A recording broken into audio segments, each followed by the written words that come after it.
मंत्री मानवर बाचस्पति महोदया मानवर विधायक सनातन बिजली सहित जो प्रश्न कर निश्चय वर्तमान जो जातीय शिक्षा नीति में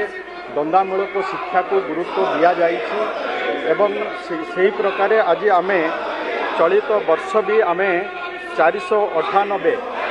वोकेशनल ट्रेनर नियुक्ति देवाई आमर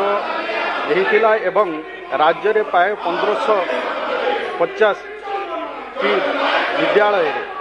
आज आम 1550 विद्यालय वोकेशनल ट्रेनर नियुक्ति दे ये सब विषय केमती पिला माने तांकर दक्षता हासिल करें एवं जितेबाला तांकर विद्यालय पाठपढ़ा समाप्त होब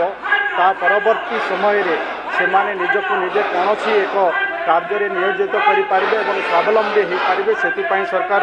संपूर्ण भाव में सचेतन रही गुरुत्व दौरान पीएमसी पीएमसी स्कूल माध्यम भी ये जो कॉन्सेप्ट रही आपको गुरुत्व दिहूँ आठ पिला अवधारणा केमती हो पार